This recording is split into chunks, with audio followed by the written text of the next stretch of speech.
Would you survive in the event of an economic, political, or social collapse? What natural disasters, such as tornadoes, earthquakes, or hurricanes, are prevalent in your area? What can you do? What should you be doing now? What do you need to know and have?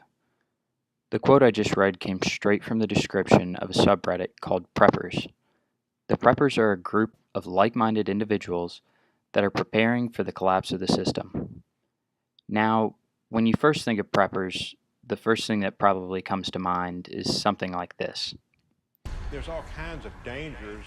Earthquake, catastrophic collapse, supervolcano, total destruction, EMP, terrorist The attacks. end of the world as we know it. So, that's great. It starts with Let's go. This is your emergency preparedness toy store right here.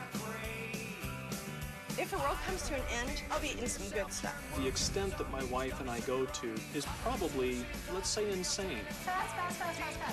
Commit fire. that's survival, folks. Here's to the end of the world. I just want to be ready. It would be like somebody instantly flipped the switch on the world. I'm not gonna lie, that's exactly what I thought of before I stumbled upon Preppers subreddit. I found a community of 24,001 people that didn't quite fit the description of the previous commercial. Yeah, some of the people were a little crazy.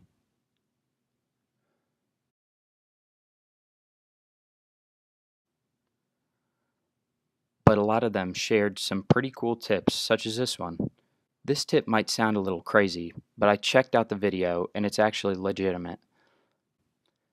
I went through a month's worth of posts on this subreddit, which was approximately 200, and placed each one into one of 8 categories: shelter, food and sustainability, protection, prepping tips, first aid and wellness, gadgets and tools, scenarios, and transportation.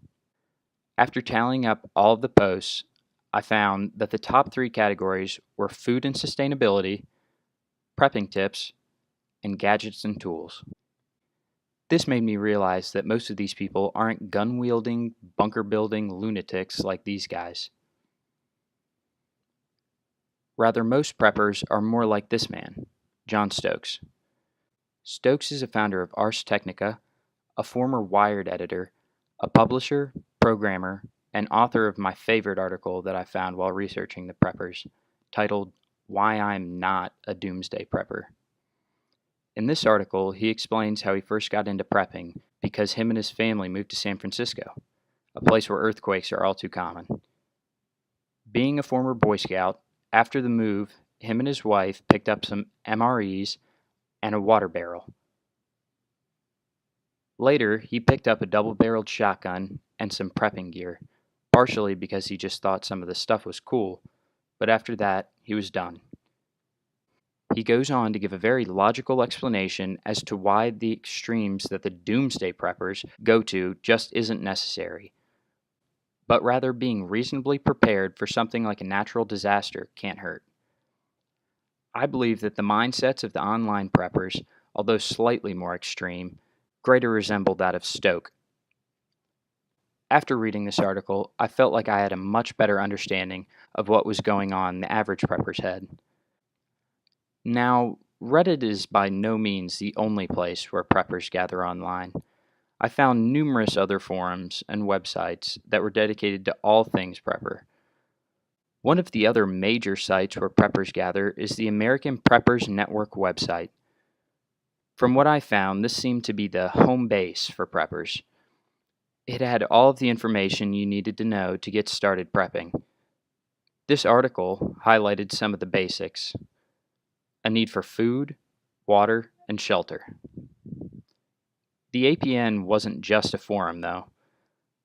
Throughout the website, I found all sorts of stuff, a lot of which looked to connect preppers in different ways.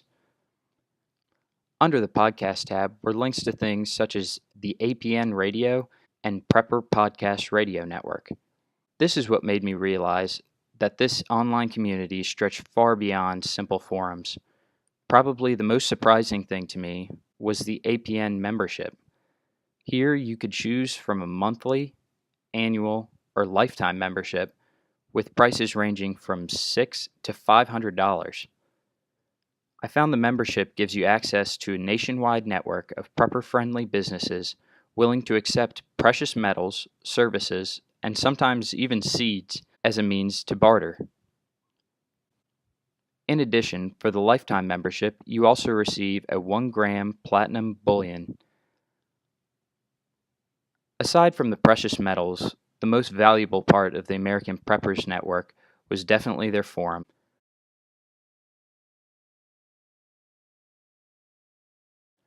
"41,910 members strong, with 487,937 total posts and an average of 12 posts per member, it was definitely the largest and most active preppers forum I encountered. The forum included an interactive map that displays the location of expos, meetup groups, and prepper-friendly businesses. I was surprised to find so many needles on the map. I figured I had to see if there was any preppers or prepper-friendly businesses in the area. And sure enough, right over in Raleigh, there's a group called Eastern NC Preppers.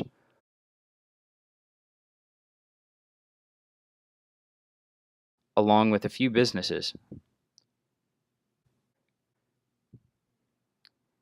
The APN is a prime example of how these seemingly secluded people come together online to share their knowledge and stay connected as they await whatever disaster comes their way.